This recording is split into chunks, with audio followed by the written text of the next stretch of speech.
Puma concolor, most commonly known as the mountain lion. It's also referred to by many different names regionally, like cougar, puma, panther, and catamount.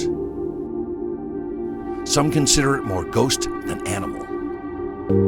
A stealthy apex predator adapted to the rugged wilderness areas of the Americas, from eastern forests to southern swamplands, from high deserts to redwood forests. Its historical native range is immense. So mountain lions are, really the super athlete of the cat world. They're very, very large, very powerful, that amazing tail that they use as a rudder, that ability to chase down prey over long distances. They really are sprinters, but very, very athletic sprinters.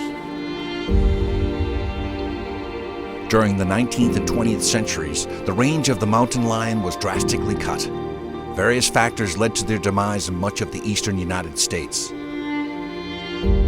Today, the accepted range of Puma concolor is from the Rocky Mountains and westward.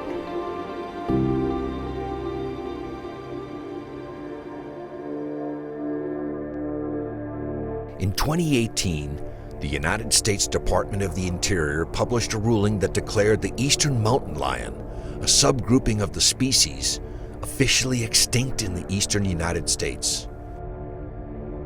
This removed it from the Endangered Species Act, which in turn transferred all responsibility of dealing with mountain lions to the individual states in the eastern U.S.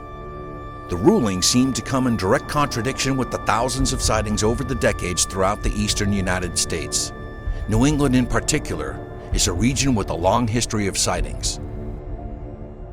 Settled by the English in the 1600s, New England at the time was a vast frontier inhabited by native tribes. A land of trees, mountains, and rivers filled with deer, moose, black bear, wolves, and yes, mountain lions. Fast forward 2 centuries later, and New England was a completely different landscape. Most of the region had been heavily deforested between 1830 and 1880 and turned into agricultural land. Animal species were pushed out by this displacement, or heavily targeted for termination. This was the case with the large predator species, including wolves and mountain lions in particular, as they were seen as a threat to livestock. Their populations were pretty much decimated. They were hunted for their pelts. They were also hunted because in the eastern United States, mountain lions would not have been welcome at that time when they were sheep farming.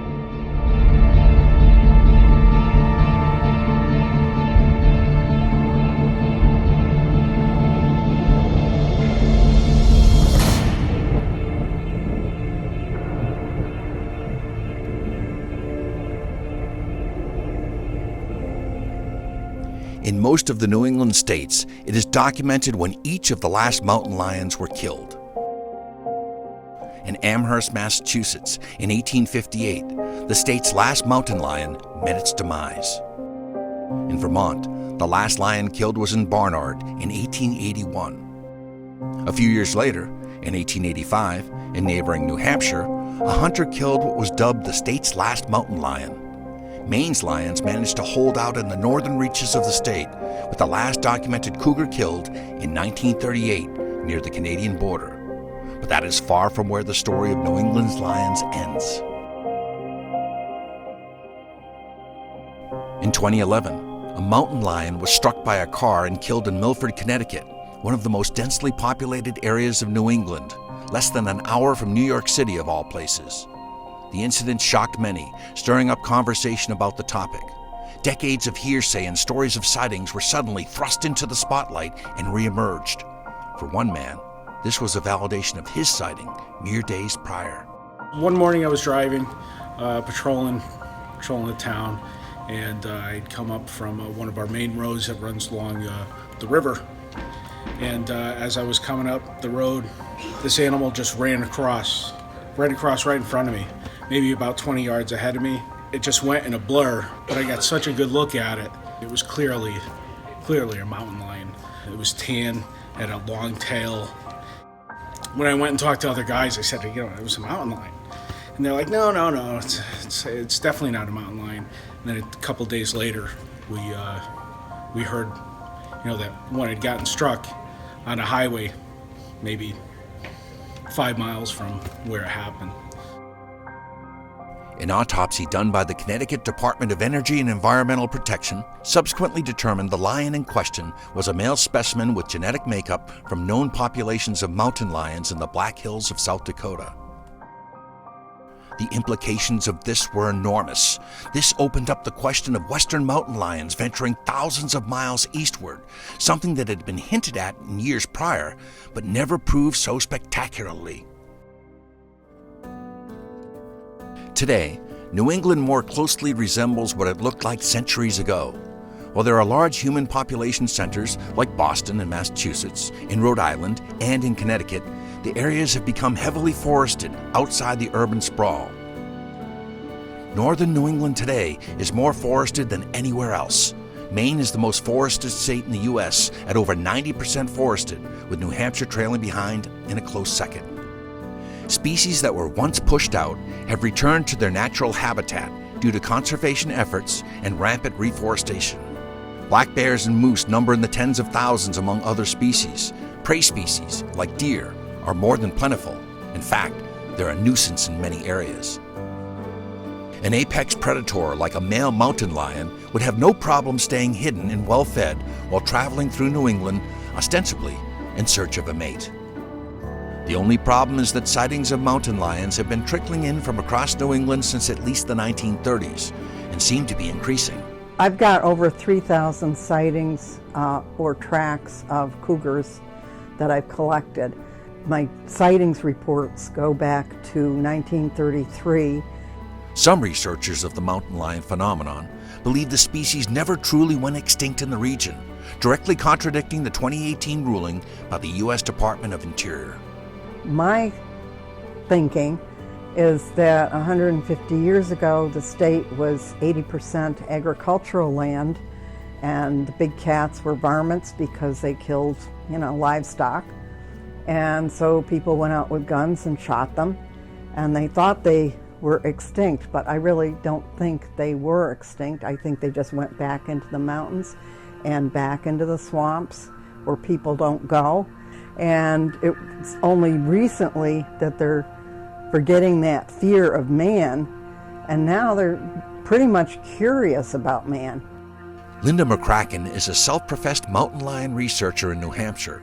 Spurred on by her own personal sighting right in the Granite State, she has dedicated much of her spare time to documenting hundreds upon hundreds of eyewitness encounters and even field work. First time that I saw one was totally unexpected. I had been hiking and I saw some tracks, so I wanted to go back, measure them, take pictures, etc. And I heard this loud sound in the bushes and trees, and I thought, uh-oh, is that a bear? And it wasn't. It was a cougar, and it came flying out, running as fast as it could, and then went across the trail in front of me, and it made a left turn onto a snowmobile trail. What got me was the tail just swung around as it turned left to go down the snowmobile trail, and I just, was mesmerized by that dark brown tip on the end of the tail. It looked like a very brown tennis ball just floating by. This is a book about tracks that I've seen and taken pictures of. These are some tracks that I found in Alstead in the springtime, I believe. The snow was melting, and there was also a track where it slipped in the mud. This scrape was found here in New Hampshire after a cougar sighting. This small cat peed in the middle, and then this scrape was found out west, and this was definitely done by a mountain lion, but I really feel that these are very, very similar, although a biologist told me that those tiny little paws made this big, huge scrape, and I've seen house cats do scrapes, and they don't look like that. We are the granite state for a reason. We've got a lot of granite, we've got cliffs, and a lot of cats like those high places, especially in February. The rocks warm up. We've also got trails all over the place. There's 7,000 miles of snowmobile trails. We've got a 50-mile trail that goes from Mount Monadnock to Lake Sunapee. We've got the Appalachian Trail. We've got a million local trails that join up with those trails. There are so many ways of getting around the state without being seen. And cats are sneaky, they're smart, and they're going to do their thing. And even when they're on a trail or a power line, which they also like, they're probably not going to be in the middle of it. They're probably going to be slinking in and out of the bushes on the side, hoping that there's a deer or some other animal out there eating the grass and the bushes and the berries. So this is a perfect place to have a mountain lion.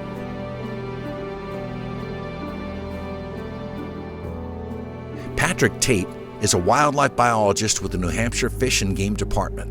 He's often the one who responds to the many reports of mountain lions that are submitted to Fish and Game by New Hampshire residents. New Hampshire Fish and Game receives a myriad of sightings. I would estimate on average 20 per year. They vary from I saw an animal for 2 seconds to I saw an animal for 5 minutes. Most situations come in with no physical evidence at all. It's simply what the person witnessed. Some situations come in with photographs or actual physical evidence of what they saw. Depending how the sightings comes into the agency and who that sighting comes to, we do record the information on a paper form and enter that on an electronic database. So we track those sightings, and ones with physical information, I really like ones with photographs. We'll look at that physical information or photographs to attempt to verify what the person cited. When a sighting report comes in, we fill out forms and we record, what the person saw. So we'll record their personal information, the time they saw the animal at, what the weather conditions were, distance from the animal, what the animal was doing. So this one happens to be walking slowly across road, and the color, it was brown and light colored. Length of tail, person reports 3 feet. We get a number of reports similar to that. The next one, person writes, animal was crossing road. In this situation, it was Route 3, coming from east heading west, crossed under street light, and it was up in our Region 1 area. It was a light brown color. Tail was long as body. Shape of ears was straight up. No tracks were seen. Did not check. When I took this position, approximately 12 years ago now, I thought I would see sighting reports from one area of the state more than others, and I quickly learned that's not the case. I get sighting reports from all portions of the state, and different times of the year more come in than others. And I figured, if there's a hot spot, we'll send conservation officers and staff and really check out that hot spot.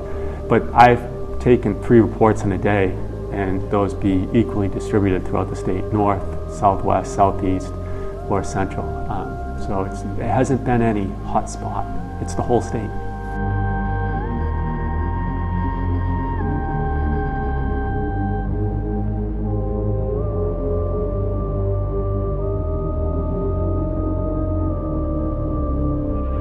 So the mountain lion exhibit here was set up in 2003. These are 2 mountain lions. They're brother and sister. They came from Montana. They arrived here as cute little fuzzy spotty kittens with blue eyes that were hand reared, and they're now magnificent mountain lions in their prime. So the mountain lions here in the east, it's sort of an interesting issue. We get asked a lot of questions about it. A lot of people are very passionate about mountain lions. They're convinced that they've seen mountain lions. There's certainly nothing physically to stop mountain lions from being here except distance. They're a woodland species, so New Hampshire is a very wooded state, as is Maine, as is Vermont. And so there's a tremendous amount of habitat for them. And of course it's contiguous to woodland in Maine, and contiguous to woodland all the way over to the Dakotas and further west to the Rockies. So certainly these animals could make that journey. I do believe the one in Connecticut was documented in several other places along the way with trail cams and different people kind of seeing that individual animal. Do I think there's a viable breeding population in New Hampshire? No, I don't think there is. But you never know. They could be 1 or 2 roaming around in New Hampshire right now. Unfortunately, it's also clouded by the fact that there are a lot of very poor and bogus sightings. People have sent me photographs saying, look what I had in my backyard, it's a mountain lion, and it's clearly a domestic cat, or it's a bobcat, or it's a golden retriever. People are are terrible witnesses, unfortunately. And so there are a lot of things that kind of cloud it. And people sometimes deliberately post things. I've seen things online where people say, you know, I had mountain lions in my backyard in Boscawen, and, you know, it's a clip that was filmed in Colorado. Hoaxes and misidentifications are commonly pointed to as an answer to the mystery big cat enigma. Hoaxes is an interesting thing because people do play jokes on friends. I once had a person report a photograph as their own, and it turned out that we found it reported online 2 years earlier. And it really, for some in the department, raised eyebrows of why we have to be so critical to prove mountain lions or the picture authentic, because if we go public with a photograph and it's a hoax, it's going to be an issue for all involved. We've even had someone play a little trick here where they took a picture of our mountain lions and posted, you know, look what I saw on the trail in Holderness today. They were doing it as a joke, but it was amazing how many people responded online saying, oh my goodness, you know, I'm amazed you're still alive, and then they reposted it, and, you know, it became this sort of thing online that there were mountain lions roaming around in Holderness. Well, he followed up and said, well, you know, duh, look where it was the Squam Lakes Natural Science Center. When social media became a large thing in our society, I'd get 3 per year or so. In the last 2 to 3 years, it has slowed down, and it's 1 per year at most. There's a hoax of, my friend sent me this picture taken in his town. It's proof there's mountain lion in the state. So it has slowed down, but it was, you know, 3 or so a year before.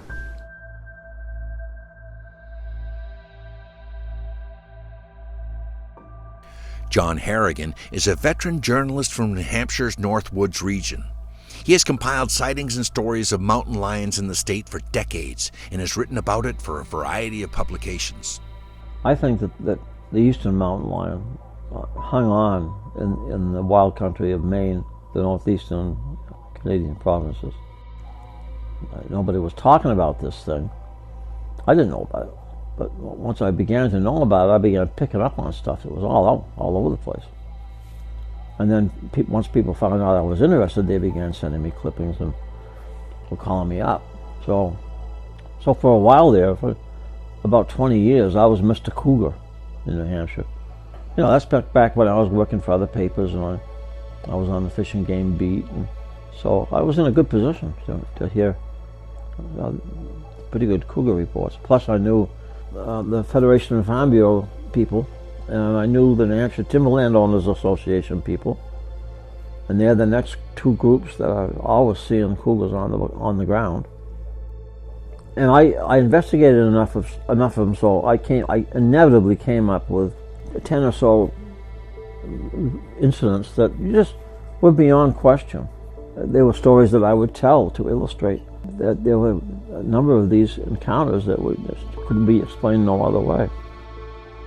One occurred on a farm just off in Colebrook, in which a local farmer, Harold Davis, he was asked to mow this woman's field, and showed up as, you know, on time and mowed the field, and she invited him up onto her porch for a glass of iced tea, and proceeded to watch as an adult cougar came out and had a great time leaping into the air and coming down on hapless little mice creatures and having them for snacks. Toss them in the air and down they'd go. They watched it for quite some time. They didn't get a picture, but they described the animal to a T. And you know, he was a farmer, had nothing to gain by fabricating a cougar story, and she was a retired Army colonel or lieutenant or something. I forget what her rank was. I placed that on the highest file, if there could be such a thing. There was, of my cougar reports, and it was in with the best 3 or 4, and it remains so. The mountain lions are still out there trying to regain their old territory, and the people are still seeing them. So I think eventually we're going to hit one in the road.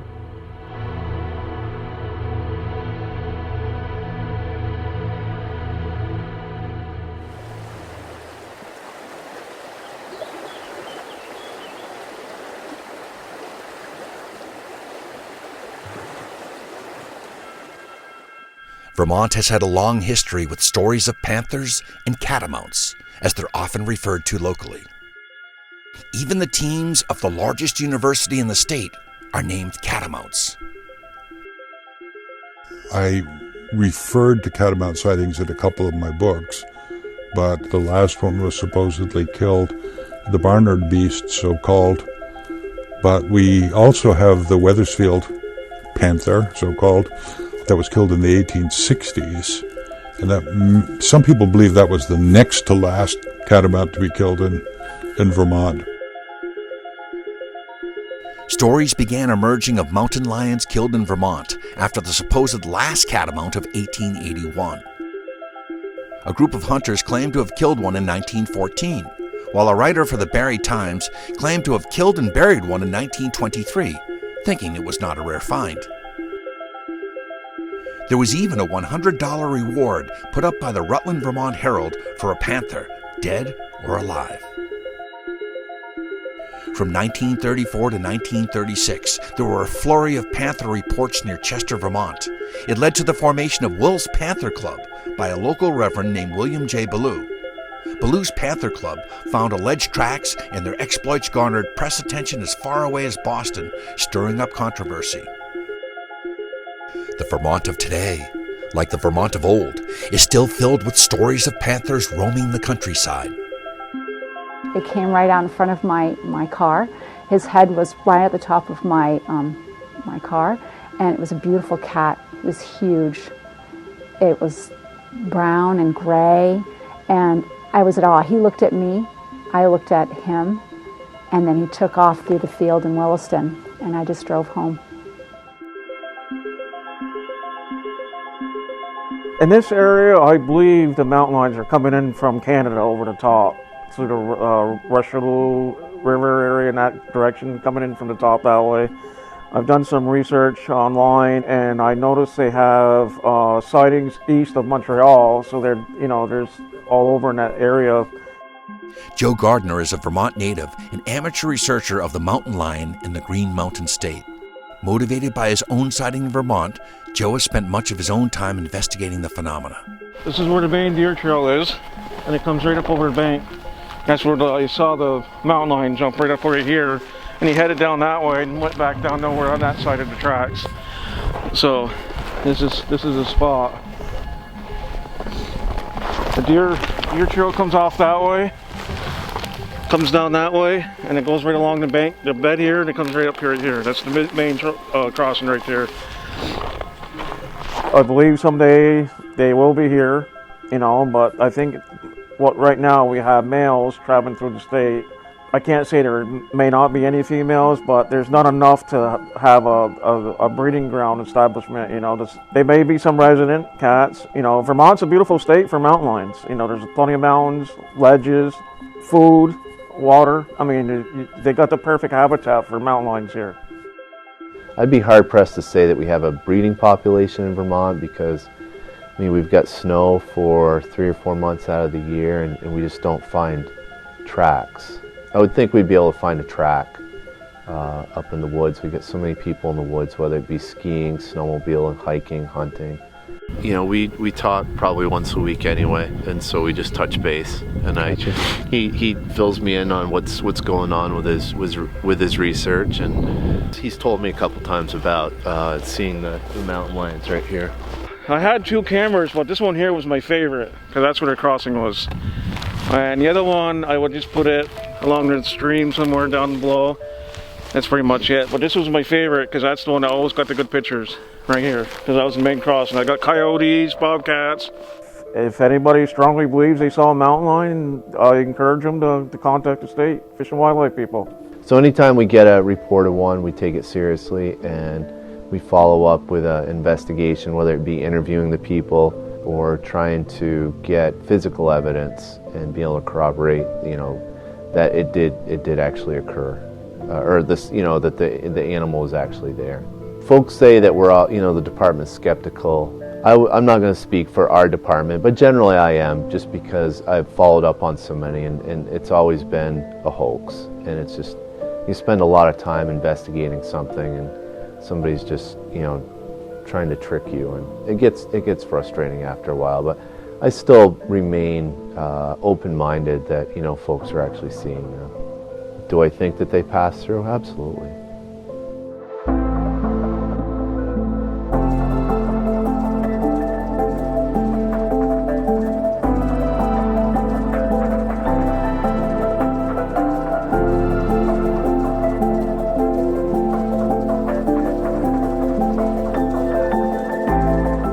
Back on September 14th, 1991, I had been in Lebanon, New Hampshire at a book signing.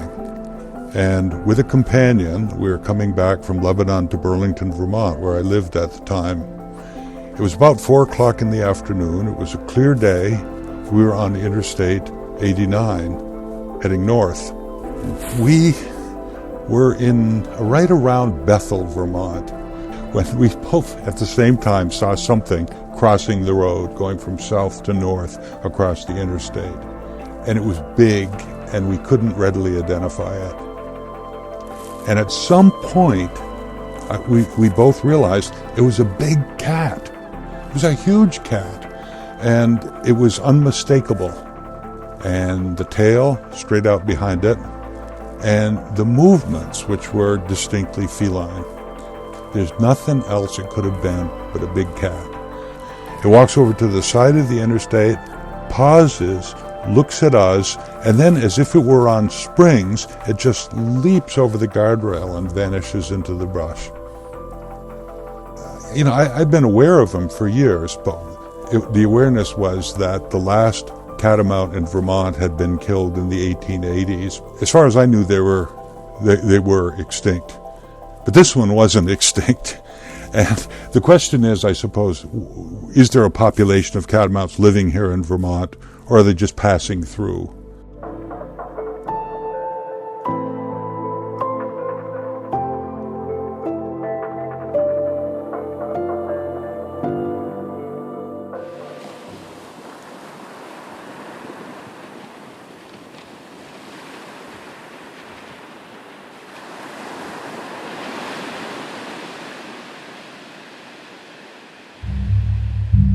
Truro is located near the end of Cape Cod itself.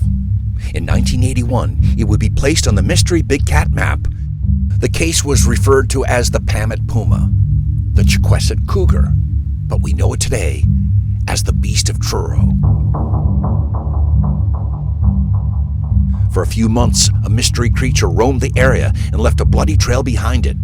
From September 1981 to January 1982, locals had scores of their pets and livestock violently killed. Dozens of house cats would be discovered mutilated. Pigs were mauled. A 175-pound hog was ripped apart with deep claw marks. Then the attacks ceased as quickly as they began.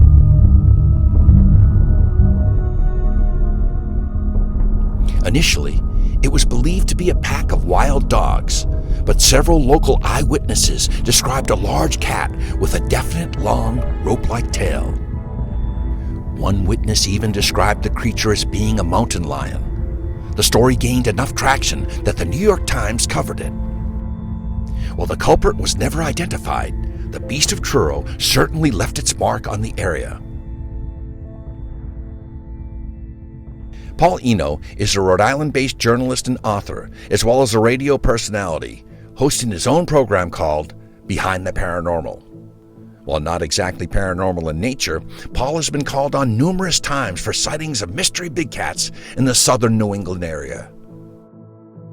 Well, regarding the Mansfield mystery cat, as it was known in the press, and a bit of a prelude to this is in 1989 I went to the southwest of England to research and to try and track down the interestingly named Black Beast of Exmoor, which is essentially a black cougar or puma that people had been reporting for over a year, and there's a whole story behind that. But I wrote something about it, and in 1993, I received a call from the Massachusetts Environmental Police. I remember the conversation as if it was yesterday. Somebody here read something you wrote about that lion in England. Well, people say they're seeing one in Mansfield. And Mansfield, Massachusetts, of course, is about 20 miles from here in northern Rhode Island, and it's in the center of the Bridgewater Triangle, so-called, and it's not all that far from Boston, really. So that's how I got involved in that case. And I never saw the creature myself, but I talked to a number of people who did. There were at least 20 sightings in early 1993 of a large tan cat that, of course, just from the color would make you think of the eastern mountain lion. However, people described it as looking like a domestic cat, but the size of a Great Dane. So I was very skeptical about this until someone actually came up with a videotape of a huge cat simply sitting down washing itself next to a field, and you could see from the scale of the grass and everything else that it was rather large. A zoologist from Tufts University told me that from the look of it and from the descriptions, you could be talking about a cat that was 5 feet long without the tail and weighing up to 200 pounds. Now, some cougars or mountain lions would match that description, but one of the people I dealt with was Fire Chief Edward Sliney of the town of Mansfield. And he said that he had laughed at these reports all along until he came out of his house one morning on the way to work, and there it was right across the street from his house.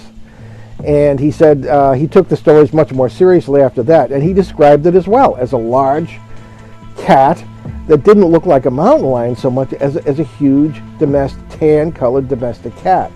The cat apparently demonstrated no hostile behavior toward the people, but there were reports of missing pets at the time. And sort of an addendum to it, all sort of died out after a few months. The press made much of it. But then several months later, in the summer of 1993, there were two reports of a very, very similar cat from Lincoln Woods State Park here in Rhode Island. Now, Mansfield is in the middle of the Hockomock Swamp Management Area, the 220-mile wilderness area that is part of the so-called Bridgewater Triangle. So that's more or less of a rural, even wilderness area. But in Rhode Island, Lincoln Woods is practically in the shadow of Providence, which has over 160,000 people and is the state capital. So to see mountain lions there, albeit in a state park where there was some forest land, would be extremely unusual. But two reliable, I would consider, witnesses told me that they had seen this. They didn't know each other. So we never really did get to the bottom of it, but lots and lots of reports. And the Mansfield Mystery Cat is what the press called it.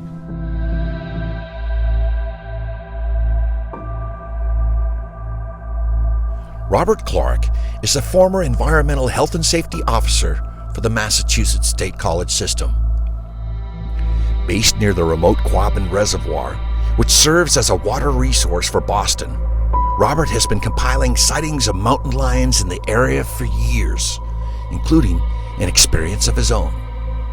Well, I had an encounter in, 81? I have that report. So I had a grasshopper sparrow study project, and it was evening, and I was picking things up, and it was during the end of the drought years, so it was a flat grassland over to Laveau Island on the east side of Quabbin. And the crows were putting up a big fuss and circling over something, and they kept moving, so something was moving underneath them, and they were all upset and calling, making a circle above whatever it was. And just then, whatever it was saw me and made a very large hissing snarl, very distinctive. I thought, well, I'll make a snarl and see if I get an answer. Of course, I didn't get an answer, but what I did get was the cat springing out of the huckleberries in front of me. And I got a wonderful look at it as it made these 18, 20-foot leaps up the hillside. Because I was doing wildlife work and I had tape measures and everything in my car, so I measured the distance from where the cat sprang out of the huckleberries to where I was standing, and so that's all in the report. And so that was the only actual sighting I've had of one. But I've had so many people in town tell me they've seen them, at dusk crossing a field, because this area is pretty wild, a lot of wild land, a lot of protected wild land around here. So been a number of reports. I remember being at the country store and the fellow came in, he was all excited and kind of flustered. And he was a motorcyclist. He said, "You'll never guess what I saw. I saw a mother mountain lion and two young cross the road in front of me," and he was almost panicked by it. Then we had other people in town around the same time, or through sometime in that 4 or 5 year span, repeated sightings of people in town who had seen them in their yard crossing through, and even more recently, it seems as if the sightings actually have increased.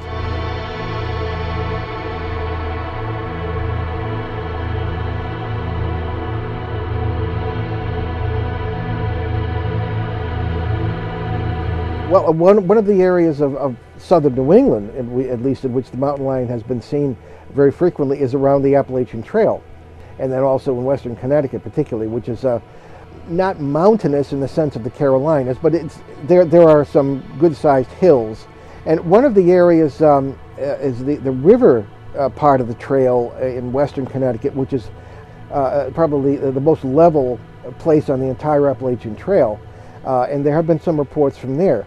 Cornwall, Connecticut, in that vicinity particularly. There was one sighting that I'm aware of a black cougar-type creature, and the rest have sort of matched the description of the eastern mountain lion. One of these people was a ranger who did not officially report this because they are very reluctant to do so, because officially they have to toe the line.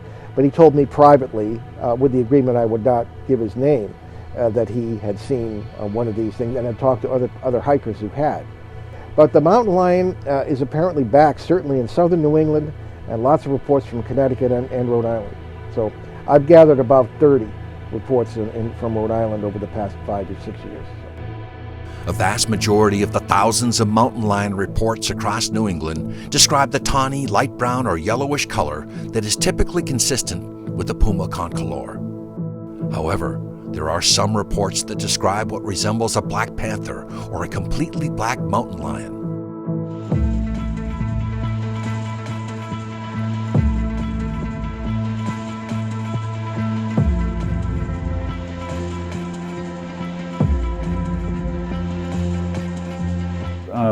Recall seeing a large cat come down by the boat. It was unusually large, and it came down and basically came around the hull of the boat and then crossed over the street.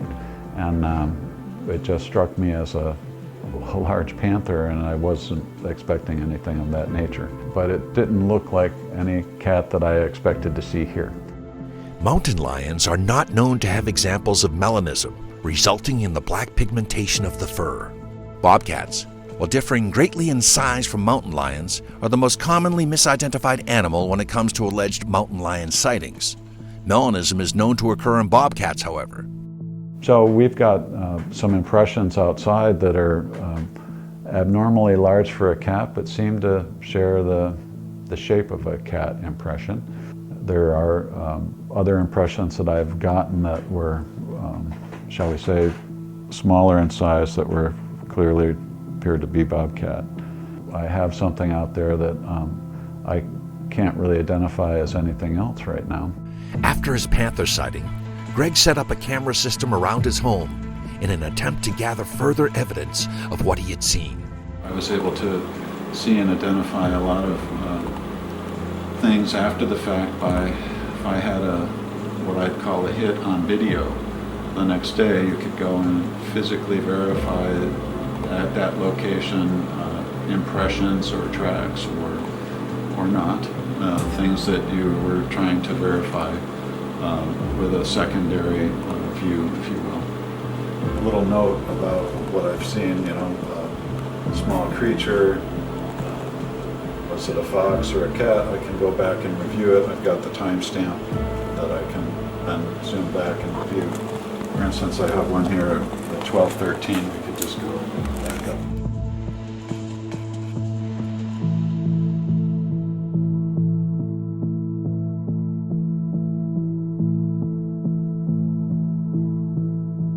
The exotic pet trade is often pointed to as another source for sightings of black or melanistic panther-like big cats. While ownership of exotic big cats is known, Is it as widespread as would be needed to produce such a substantial amount of sightings?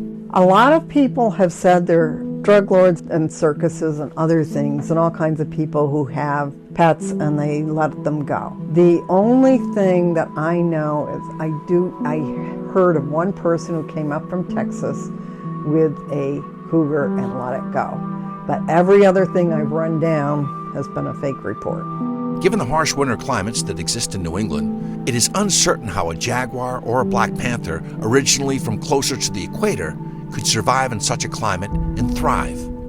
There are dark brown cougars I've heard of. There are black cougars I've heard of. One guy about 5-6 miles from here saw a pair of cougars standing next to each other. One was tawny and one was pitch black, and they looked identical. In New Hampshire, sightings of black panthers stretch back before the Second World War.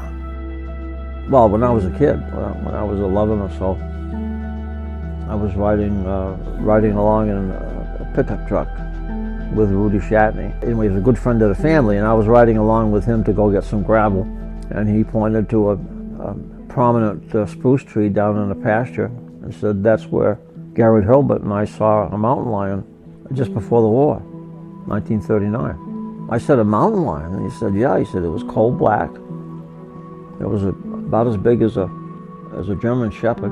And he said the big thing was that it had just an absolutely enormous tail.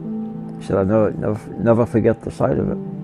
My grandfather told me once that, I must have been no more than about 6 or 7, that he had seen a black panther out behind the chicken house, And of course he called his fish and game buddy, Roz Green. He says, "Roz, I just saw a black panther across the highway next to the chicken house." And of course Roz says, "Oh, take it easy, Lester, take it easy," And he'd come back and he looked in his records and he says, Lester, the last panther that was seen in New Hampshire was in 1898.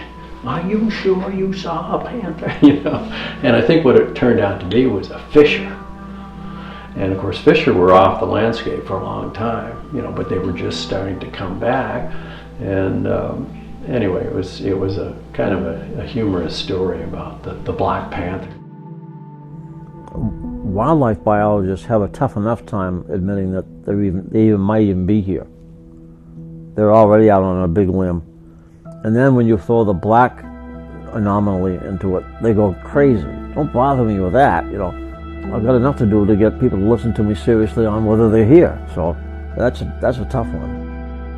There aren't enough good sightings of black cats for there to be any kind of interest beyond the anecdotal there.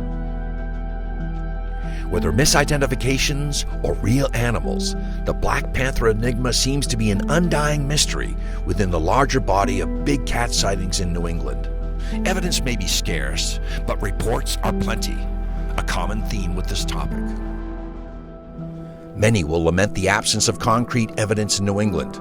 It has led some to more conspiratorial stances on the topic. Accusations of state cover-ups or evidence being disregarded are commonly heard. This has bred a level of distrust between some in the public and the authorities. Stories of these conspiracies have been spun in all corners of New England, but are they completely without any merit? Rick Van de Pol is a wildlife biologist from New Hampshire. In 2001, while conducting an ecological survey in New Hampshire's Ossipee Mountain Range, he made an interesting discovery. So I was walking down this path and I saw this track and I thought, wow, this is different. Something, and I've been tracking mammals in the woods professionally since the 1970s, so I knew it was different. So I took a look at this and I made a plaster cast. I know it's kind of difficult to see, but the toes are quite visible, and just the spread of the width of the track itself and the way that these toes are sort of oblong shaped suggested that it might have been a large cat. So I thought, okay, I'll just take that under advisement and think about it. Well, about a year later, and I was still on this project, less than 2 miles away, I was climbing up to the top of this peak called Larkin Peak, and on the way up I had somebody contact me and said, there's been a couple of mountain lion sightings. And so I was on top of Larkham, and I was sitting there in the sun, enjoying this south-facing rocky ledge near the top of Mount Larkham, and I literally put my hand on a pile of scat, and I was like, oh, that's disgusting. And I smelled my hand, and it was as feline as I could ever imagine, but the scat was 10 inches long and about 1 inch and 1/8 in diameter to 1 1/4 in diameter. And I thought, there aren't very many animals that are making scat like that. I thought, okay, this is enough. Get out the plastic bag, make the collection, let's see if I can chase this down. Long story short, it ended up that I contacted a fellow in Michigan who was collecting scat from what he thought were mountain lions in the Upper Peninsula and sending a batch out to the Wyoming Fish and Game. And about, I'd say, a month and a half or 2 later, I called him and he said, guess what? They found no significant difference between the mountain lions that they were testing from North Dakota and the scat that I had submitted. To me, it was a slam dunk. I thought, okay, this is it. I was ready to sort of, tell the world, okay, we got mountain lions in New Hampshire. I did 2 things wrong. One, I didn't keep a collection of the sample myself. I sent the entire scat to Michigan, and the entire scat sample went to Wyoming, so there was no evidence thereafter. And the second thing I did wrong was tell Fish and Game. And the only reason I say it was wrong is that had I, in hindsight, thought about it, I would have probably laid a trail of, crumbs, as it were, to suggest that this is a possibility. So what Fish and Game did was they actually called Dee Dee Hawk at the Wyoming Fish and Game Commission, had her write a letter to Fish and Game refuting the evidence. They could not verify the scat as being definitively mountain lion. So they went out of their way to sort of, deny the report. And I thought it was kind of interesting. I mean, I wasn't so surprised that they would do that. If there was a rumor that mountain lions were on the loose in New Hampshire, God knows everybody and their kid would be running inside and not going outside and, arming up, and, it'd be a nightmare. So, but I thought it was unfortunate because I'm a scientist above all. And if the scientific proof is present, I believe that that has value for the public. Wildlife is in the public trust. Not unlike water, we own the wildlife. Fish and Game doesn't own the wildlife.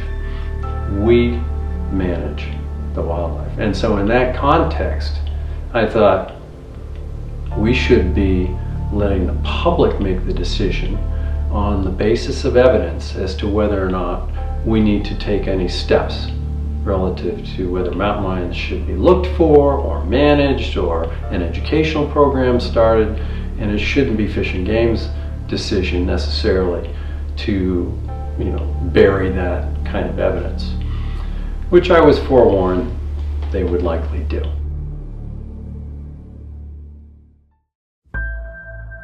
Ann Zukowski and her husband, along with their horses, live in the area around the vast Quabbin Reservoir. So I have 2 horses. One is Rocky, he's a paint draft cross. He's a very big horse. And the other horse that I have is Summit. He's a German warm blood Hanoverian. He's also quite large. In 2016, Ann and her husband woke up one morning to be shocked by what they would find. This whole experience happened the morning of June 28th, 2016. And I went out to the barn just like I normally do. I'm usually out there by 5:30 in the morning to feed and clean stalls and hay the horses. So I went out there and noticed right away that one of my horses, Rocky, was standing with his back towards me, looking out towards the woods. And I'm like, that's weird. And then I noticed, I'm like, well, where's my other horse, Summit? So I started calling, I'm like, Summit, Summit. And that's when I saw him. He was standing in the stall with his front leg bent, head down, and was just covered with blood. He had on a fly sheet that he had on that night, and that was, all blood on the front, and I could see 2 huge gashes right on his shoulder. I panicked and just flew back into the house screaming for my husband, and ran into the house. Travis, someone's been attacked, something happened. We immediately called the vet, and the vet, just said it's, something that you need to bring him up to an actual equine hospital. We had notified the town police, who notified Mass Wildlife. So when we got back that night, there was an officer that came from Mass Wildlife and another officer in town, and they pretty much walked the property, asked us a lot of questions, and they were pretty adamant that it was a bear. They had said, there's a bear in the area. It was the next town over. It was a very large bear. They said, I'm sure that this was a bear. So that's pretty much what we had settled on. And, the focus at that time was really on the horse. The horse was pretty injured, and my mind was just not on so much what had attacked my horse, but let's just make sure the horse is, well. One Saturday, I was pretty determined to figure out what was going on. And in the meantime, too, Mass Wildlife had come back out to our property. They had found a gate latch that was on a post that was bent. So they called me at work and they said, I don't think your horse was attacked by anything. I think this was owner negligence. So that really set me off. We take very good care of our animals, our property. So, for someone to say to me that, maybe you weren't taking care of your animals properly and that they ran into something, it didn't sit well. So I went out and just committed. I said, I don't care if I have to spend a week out here. I'm going to, search every nook and cranny and inch of this field until I find something. I said, if there was an attack out here, there has to be something. All right, so this is where the incident happened. At the time, this was open. This gate was wide open. It looks like what happened is there was a latch here, which we've since removed. But basically that latch was bent. And right about here, there was a clump of hair that was about that big. And it was just stuck there. And I looked at it and I said, well, that's weird because that's not horsehair. And the color, it was short, it was a little bit coarse. It was not the color of my horses. And I thought, okay, well, that's odd. So I ran back up to the house. I got some tweezers and a little bag and I started pulling it out. And then there was another piece up here. And then when I started looking at the post, I could see down here that there's scratch marks. They're still there. They're very light, but you can still see some scratch marks here. Right about here, there was on this bottom rail, we've since changed the rails, but on this bottom rail on this side was streaks of blood, just red streaks of blood. And so I in my head, I'm like, if it was up this high, I would have just automatically assumed it was my horse Summit. He, brushed up against it. He was bleeding. He got blood. But horses don't crawl on their knees. So I'm like, how the heck would blood get down here? That makes no sense. And then I noticed there was another piece of blood that was up here, smeared, pretty much like in the same area. So I ran back up to the house again. I got a little chisel and I started chiseling out all the chunks of wood. And it wasn't, it wasn't a huge piece, but there was clearly blood smears. So I found the University of Florida online. They have a forensic analyst, and I got in touch with a woman down there named Anne-Marie Fisher, and basically sent the samples down, and she was very happy to test it. The samples came back in 2 different readings, and they were both confirmed to be cougar. And I remember being at my computer and reading that email that said, wow, we figured it out, it's a cougar. I was like dumbfounded, like we had a cougar on the property. So from that point, Mass Wildlife was again involved. It's not that they didn't say they didn't believe it, but they said, we would like to have it retested. And they said, we want to have it retested at a lab that they agree with and that I agree with.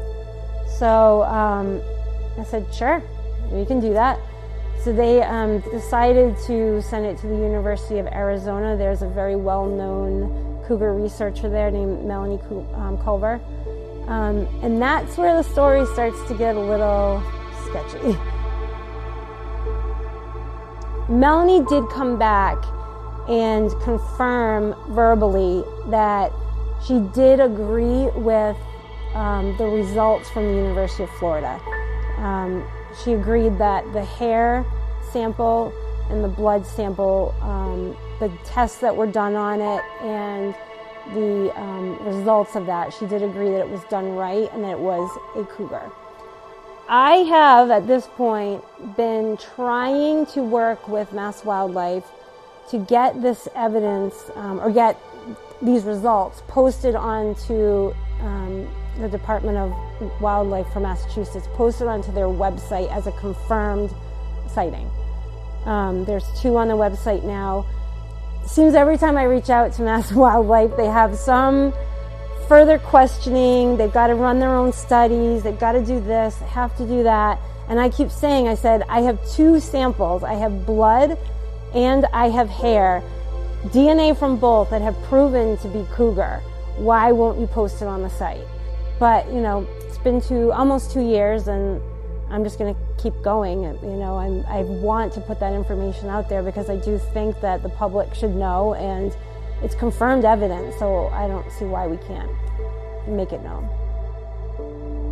The state is really doing the public a disservice because they should admit they're here, or even if they're traveling through, give people some information on how to deal with it if they should encounter one, because you cannot treat them as other animals.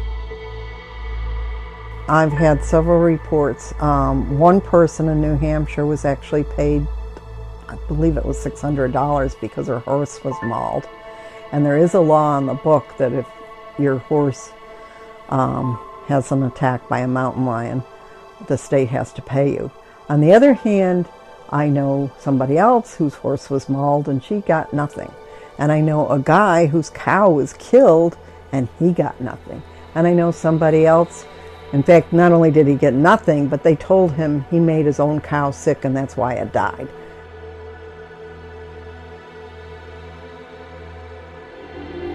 As natural areas in New England have recovered, human beings have found themselves closer and closer to the many species that have returned, and the proximity has caused tension. As the now infamous 2011 Connecticut lion proved, wild animals don't recognize our superficial boundaries on maps.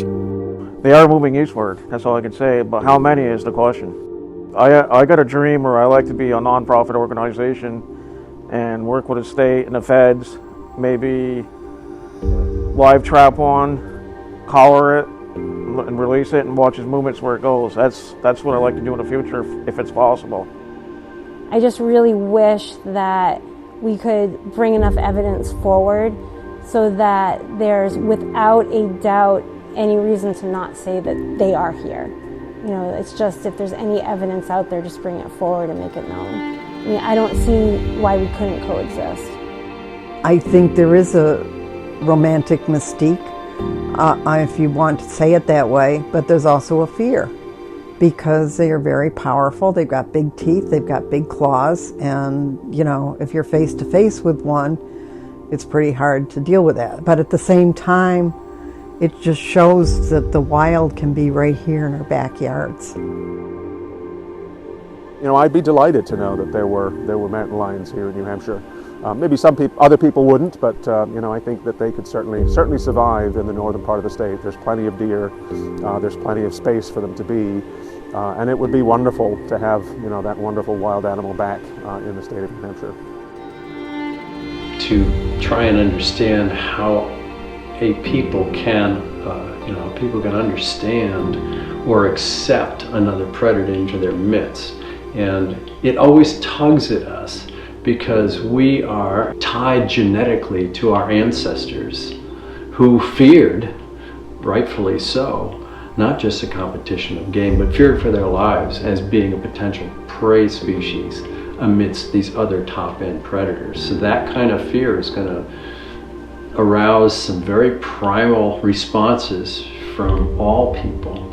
And whether or not it's a cougar or whether it's the wolf, or aliens, I mean, there will always be that sort of tug at that primal connection we have to all other wild beings. the debate around mystery big cats in New England won't be going away anytime soon. Whether or not we have a current resident population, it seems all but certain that we will at some point in the near future. Until then, the stories will continue. Whispers in the night of the elusive ghost cat, leaving little trace aside from those certain of what they saw.